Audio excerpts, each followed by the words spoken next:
Hello children, welcome back to your channel Study with Poonam ma'am class 6 chapter 1 number system. और आज हम solve करेंगे exercise 1C। Question 21 है। इसके पहले मैंने 20 क्वेश्चंस अपलोड कर चुके हैं, आप उन्हें देख लीजिएगा। क्वेश्चन 21 है, an aeroplane covers 1485 kilometre in 1 hour. अगर कोई एरोप्लेन 1 घंटे में इतने किलोमीटर कवर करती है तो how much distance will it cover in 72 hours. तो वो 72 आवर्स में कितना डिस्टेंस कवर करेगी। तो सिंपल है, सबसे पहले हम लिखते हैं कि डिस्टेंस कवर 1 घंटे में कितना कर रही है। तो डिस्टेंस कवर्ड बाय या इन 1 आवर, 1 घंटे में वो करती है 1485 किलोमीटर। तो 72 आवर्स में कितना करेगी। तो ये करेगी डिस्टेंस कवर्ड इन 72 आवर्स। इसका मतलब है हमें क्या करना है, मल्टीप्लाई करना है। 1 घंटे का हमें पता है, 72 आवर्स का हमें निकालना है। तो यहाँ पर हम कर लेते हैं इसका मल्टीप्लाई। 2 5 ज़ा 10, 2 8 ज़ा 16, 17, 2 4 ज़ा 8 और 1 9, 2 1 ज़ा 2, 7 5 ज़ा 35, 7 8 ज़ा 7 ज़ा 49, 7 8 ज़ा 56, 57, 58, 59, 7 4 ज़ा 28, 29, 30, 31, 32, 33, 7 ज़ा 7 और 3 10। तो इस तरह से ये क्या करते हैं, प्लस 0 7 8 9 10 11 12 9 9 18 और 1 19 3 2 5 और ये हो गया 6 0 1 1 0 6 9 2 0। तो कितना किलोमीटर कवर कर लेगी, 106920, यानी 1,06,920 किलोमीटर। क्लियर हो गया, आ गया बिल्कुल अच्छे से समझ में। तो चलिए आगे क्वेश्चन की तरफ बढ़ते हैं। The product of two numbers is इतने, यानी दो नंबर का प्रोडक्ट कितना है, 1,34,21,408। If one of the number is 364, अगर उनमें से एक नंबर 364 है तो दूसरे नंबर के बारे में आपको बताना है। ठीक है, अब हम लेते हैं यहाँ solution. Let the other number, देखो दो नंबर का प्रोडक्ट है, एक नंबर आपको गिवन है। जैसे मान लेते हैं, suppose A multiply B is equal to 1,34,21,408 है। A हमको गिवन है, A इज इक्वल टू 364, ये हमको गिवन है। अब ये गिवन है तो हम लिख सकते हैं 364 multiply B is equal to 13421,408। अब हम अदर नंबर या B जो है, B is equal to other number, other number, ये अदर नंबर लिख लेते हैं इसे। Other number is equal to, ये क्या होगा, क्योंकि यहाँ मल्टीप्लाई में है तो यहाँ जाकर हो जाएगा डिवाइड। 13421,408 divide by 364। क्लियर। अब हमको क्या करना है, इसका करना है डिवाइड, वो हम करते हैं यहाँ साइड में। 364 से किसको डिवाइड करना है, 13421,408। 364 है तो ये यानी कि 4 वैल्यूज लेनी पड़ेंगी, है ना। तो ये करते हैं 3 से, 3 4 ज़ा 12, 3 6 ज़ा 18, 19 और 3 3 ज़ा 9 और 1 10। 0 9 10 11 12 13 14 5 और 1 गया तो 2 250। अब उतारना है 1। अब 3 6 ज़ा 18, 3 7 ज़ा 21, 3 8 ज़ा 24, 7 से करके देखते हैं।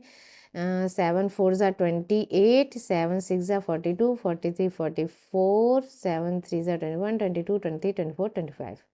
ये हो जा रहा है ज़्यादा, तो 6 से करना पड़ेगा हमको, थोड़ा सा ज़्यादा हो गया, 48 है ना, यहाँ 1 आना चाहिए। 6 4 ज़ा 24, 6 6 ज़ा 36, 37 38, 6 3 ज़ा 18, 19 20 21। 11 माइनस 4 7 और 10 माइनस 9 1 और यहाँ हो गया 5 माइनस 2 3 3 1 7।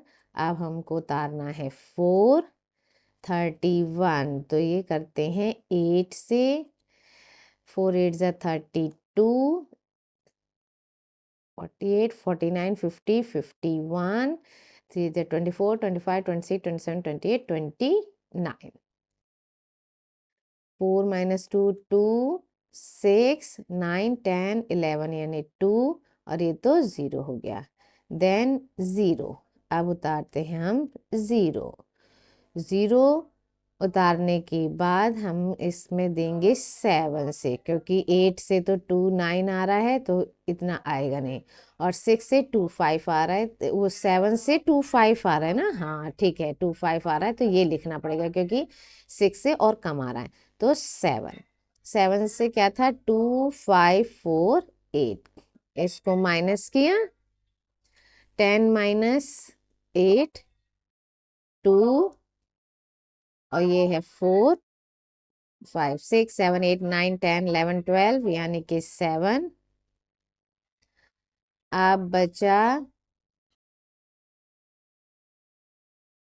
2 हो गया, 7 6 6 0, ये भी 0। अब लास्ट नंबर क्या बचा है, 8, ठीक है, ये है 8। अब हम यहाँ लिखते हैं 8, ये 2 टाइम्स करके देखते हैं, 2 6 ज़ा 2 4 ज़ा 8, और 2 6 ज़ा 12, 2 3 ज़ा 6 और 1 7, हो गया, पूरा पूरा चला गया। चलिए, यानी कि हमारा आंसर आया, इसका क्या आंसर आया, 36872, यानी कि अदर नंबर क्या है, 36872, therefore other number is equal to 36,872। ये हो गया हमारा answer. Now next question, question number 23.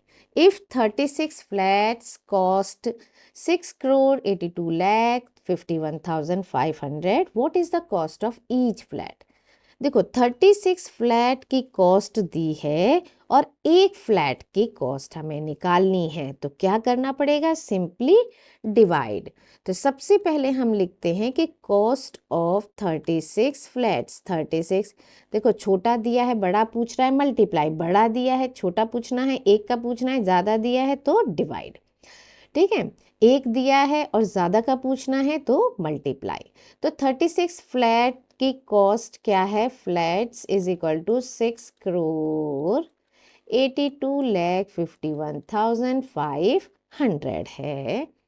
तो कॉस्ट ऑफ ईच फ्लैट या वन फ्लैट, ठीक है,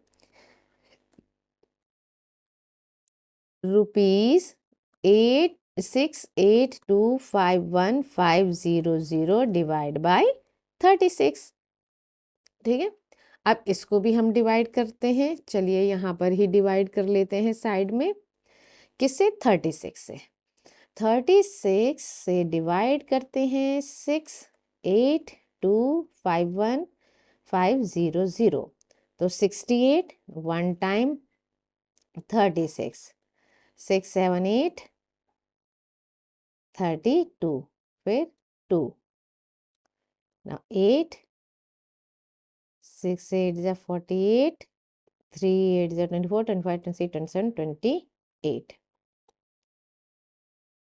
गई 4 9 10 11 12 34, then 5 9 times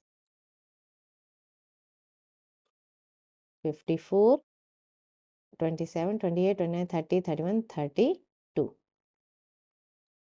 ठीक है, 5 minus 4 1, 4 minus 2 2, फिर उतारा 1, 21, तो 5 टाइम्स देते हैं, 5 6 जा 30, 5 3 जा 15, 16 17 18, 1 8 3, ये 0। नाउ 5 3 1 5, यानी कि इससे नहीं, इससे कम से जाएगा। ये कितना है, 9 टाइम्स गया था ना, हाँ 5 times 9 times 8 times. Now 8 times जाने पर आता है 2 8 8, 2 8 8, 8 9 10 11 12 13 14 15, यानी कि कितना बचा, 7 9 10 11 2, ठीक है, ये हो गया 0। नाउ 0, अब 0 लिखेंगे तो 2 7 0 आ रहा है, अब 7 टाइम्स देते हैं, ये हो जाएगा 7 7 6 जा 42, 7 3 जा 21 22 23 24 25, ठीक। 10 minus 2 8 6 1 0। अच्छा, अब जाएगा 5 टाइम्स, ठीक है, क्योंकि 5 टाइम्स क्या आता है, 180, ठीक। 5 6 जा 30 और 5 3 जा 15 16 17 18, ये आ गया हमारा आंसर। कितना आया, ये लिखते हैं। ये हर एक फ्लैट की कॉस्ट कितनी है, 1895875, यानी 18,95,875, ये हो गया हमारा आंसर। ईच फ्लैट, हर फ्लैट की कीमत इतनी है। Now next question, question number 24। The mass of a cylinder filled with gas is 30 kg to 50 ग्राम, ठीक है। उसका वेट कितना है एक सिलेंडर का, अगर उसमें गैस भरी हुई है तो 30 kg टू 50 ग्राम है। And the mass of the empty cylinder is 14 kg 480 ग्राम, और अगर सिलेंडर खाली है तो उसका वेट कितना है, 14 kg 480 gram. How much is the mass of the gas contained in it. अरे ये तो बड़ा इजी क्वेश्चन निकला। क्या पूछ रहे हैं कि कितना वेट है जो गैस का है, गैस जब कंटेन कर रही है तो उस गैस का कितना वेट है। तो सिंपली हमें क्या करना है, वेरी गुड, माइनस। तो सबसे पहले हम लिखेंगे mass of cylinder with gas, ठीक है, दोनों की वैल्यूज लिखनी पड़ेगी। गैस के सहित उसका वेट है 30 kg 250 ग्राम। अब mass without gas, mass of empty cylinder, खाली सिलेंडर का कितना है मास, 14 kg 480 ग्राम। अब निकालना है हमको किसका, मास ऑफ गैस। तो मास ऑफ गैस, गैस का वेट कितना होगा, करने के लिए करना पड़ेगा हमें माइनस ग्राम 0 0 0 8 9 10 11 12 13 14 15, यानी 7 5 6 7 8 9 10 11 12, यानी कि फिर 7 kg 5, तो 5 यहाँ बचा 2 1, यानी कि 15 kg 770 ग्राम, इतना गैस का वेट है।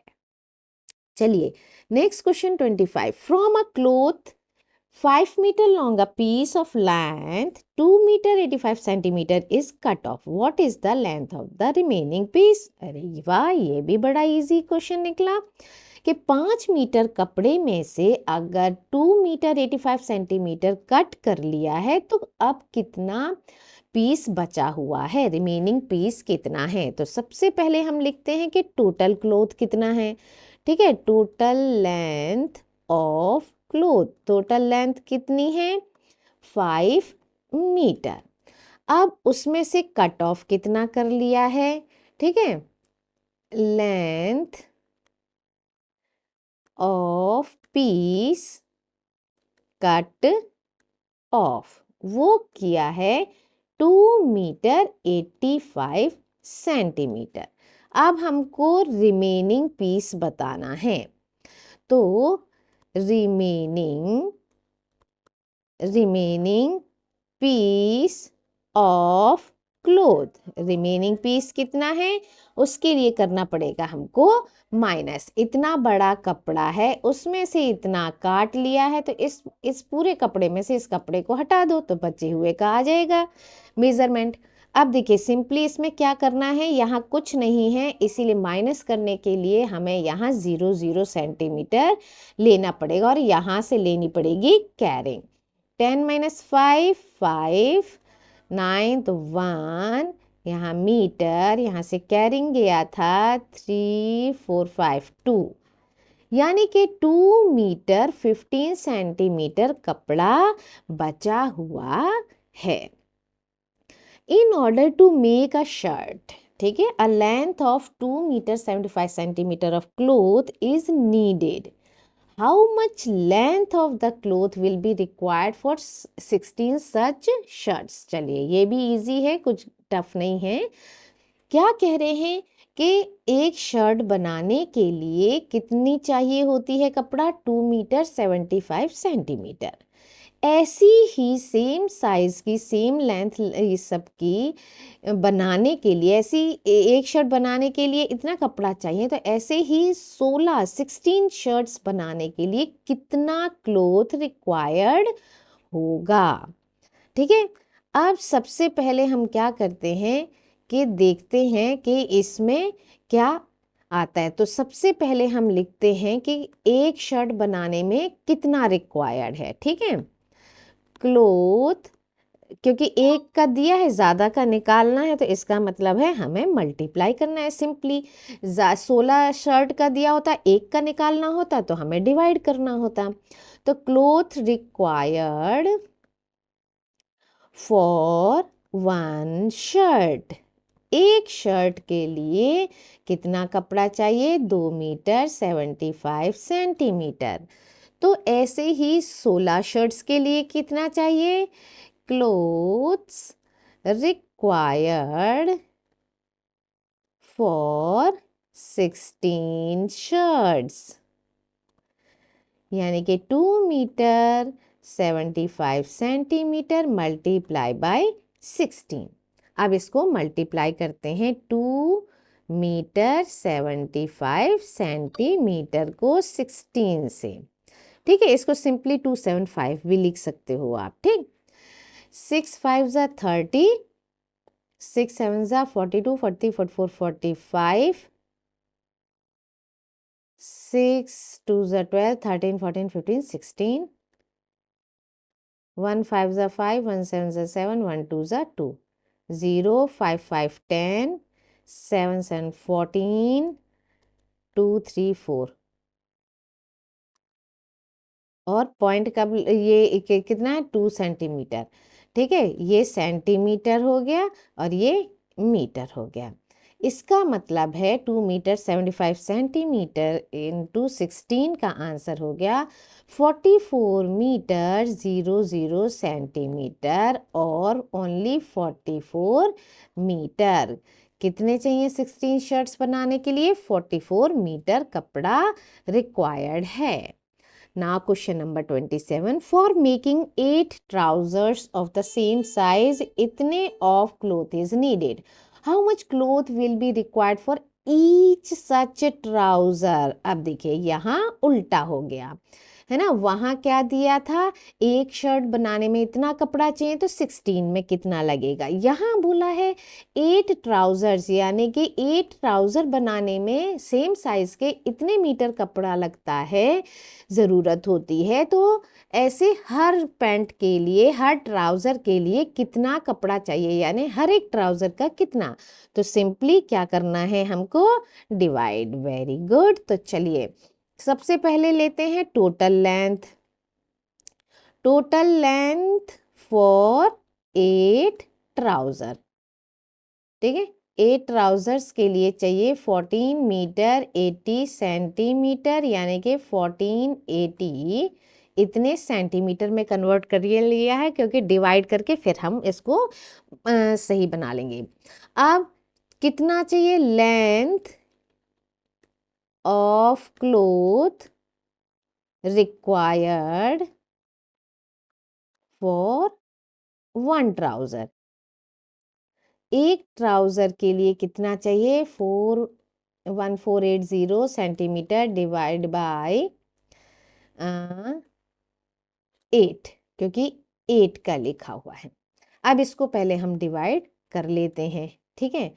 1480, 8 1 जा 8, 8 2 जा 16, तो 8 1 जा 8, 9 10 11 12 13 14, 8 8 जा 64, ठीक है। बचा 8 - 4 4, उतारा 0, 8 5 जा 40, यानी कि 185 सेंटीमीटर चाहिए, क्योंकि हमने यहाँ ये सेंटीमीटर में लिखा है। अब इसको हम मीटर में कन्वर्ट कर सकते हैं 100 से डिवाइड करके, यानी 1 2 2 के बाद बिंदी पॉइंट आ जाएगा, तो 1 मीटर 85 सेंटीमीटर। ये हो गया हमारा required answer. Now 28. The mass of a brick is 2 kg 750 ग्राम। एक ब्रिक का, एक ईंट का कितना वेट है? 2 kg 750 gram. What is the total mass of 14 such bricks? तो ऐसी ही 14 ब्रिक्स का कितना वेट होगा? देखो, एक का दिया है, ज़्यादा का निकालना है, तो क्या करना है हमें निकालना पड़ेगा मल्टीप्लाई से। तो मास ऑफ 1 ब्रिक लिख लेते हैं। मास ऑफ 1 ब्रिक कितना है? 2 kg 750 ग्राम। और सिर्फ ग्राम में करने के लिए, मल्टीप्लाई करने के लिए इसका करना पड़ेगा 1000 से मल्टीप्लाई, तो 2750 ग्राम इसका हो गया आंसर। या पॉइंट में भी आप लिख सकते हो, तो पॉइंट में आएगा, केजी में अगर करोगे तो पॉइंट में आ जाएगा इतने केजी, ठीक है। तो दोनों आप सीख जाएंगे। अब निकालना है 14 ब्रिक्स का, तो मास ऑफ 14 सच ब्रिक्स, कोई सा भी ले सकते हैं, ग्राम में भी कर सकते हैं, इसमें भी कर सकते हैं। तो चलिए किलोग्राम में ही कर लेते हैं, मल्टीप्लाई 14, ठीक है। 2.750 मल्टीप्लाई 14, 4 0 ज़ा 0, 4 5 ज़ा 20, 4 7 ज़ा 28, 29 30, ठीक है। 3 4 2 ज़ा 8, 9 10 11, 0 5 7 3 2, 0 0 5 7 8 2 1 3, और पॉइंट लगेगा 1 2 3, यानी कि 38.500 kg।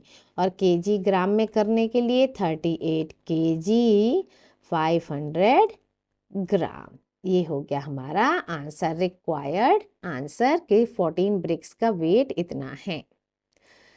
Now question number 29. The total mass of 8 packets, each of the same size, is 10 kg 600 gram. Total weight कितना है 8 पैकेट्स का? 10 kg 600 gram. What is the mass of each such packet? अब हर packet का निकालना है, यानी कि फिर हम डिवाइड में आ गए, तो टोटल मास लिख लेते हैं। कितना है 8 पैकेट्स का? Total mass of 8 packets is equal to 10 kg 600 gram. अगर ग्राम में करते हैं तो 10660 ग्राम, और अगर केजी में करते हैं तो 10.600 kg। दोनों में कन्वर्ट करके हमने देख लिया। अब निकालना है मास ऑफ 1 पैकेट या ईच पैकेट, तो ये होगा 10.600 kg डिवाइड बाय 8, क्योंकि 8 पैकेट्स हैं हमारे पास। तो चलिए इसको डिवाइड करते हैं, 8 1 ज़ा 8, फिर ये पॉइंट लगा लेते हैं, तो पॉइंट वाला भी आप सीख जाएंगे। 8 1 ज़ा 8, 9 10, पॉइंट लगा है इसीलिए पॉइंट पहले उतारेंगे, फिर 6, 8 2 जा 16, 8 3 जा 24, बचा 2 0, 8 1 जा 8, 8 2 जा 16, 8 2 जा 16, 4 उतारा 0, 8 5 जा 40। तो हमारा आ गया आंसर। हमारा क्या आंसर आया? 1.325 1.325 kg या फिर 1 kg 325 ग्राम। क्लियर? तो चलिए अब बढ़ते हैं लास्ट क्वेश्चन की तरफ। A rope of length 10 metre has been divided into 8 pieces. एक कोई रोप है, रस्सी है, वो है 10 मीटर लंबी, जिसको 8 पार्ट में, इक्वल 8 पार्ट में डिवाइड करना है। ठीक है, सेम लेंथ में डिवाइड करना है। तो हर उसकी रोप की लेंथ आपको बतानी है, यानी कि बड़ा दिया हुआ है, एक निकालना है। तो क्या करना पड़ेगा हमको? Simply divide. तो सबसे पहले लिख लेते हैं कि टोटल लेंथ कितनी है। Total length of rope is equal to 10 metre. Pieces कितने हैं? Number of pieces is equal to 8. Length of each piece, length of each piece, हर पीस की लेंथ कितनी होगी? 10 मीटर डिवाइड बाय 8। चलिए 10 को 8 से डिवाइड करते हैं। 8 1 जा 8, 2, अब तो जाएगा नहीं तो हम लगाएंगे पॉइंट, पॉइंट से आ गया 0, 8 2 जा 16, बचा 4, पॉइंट लगा हुआ है तो उससे हम एक 0 बोरो कर लेंगे। 8 5 जा 40, बचा 0। यानी कि हर पीस की लेंथ कितनी होगी? 1.25 मीटर, या फिर इसको लिख सकते हैं 1 मीटर 25 सेंटीमीटर। इस तरह से आप कन्वर्जन करना भी सीख जाएंगे और ये तो निकाल ही सकते हैं पॉइंट में आंसर। ठीक है, तो चलिए इस वीडियो में इतना ही। Thank you. Like share and subscribe my channel.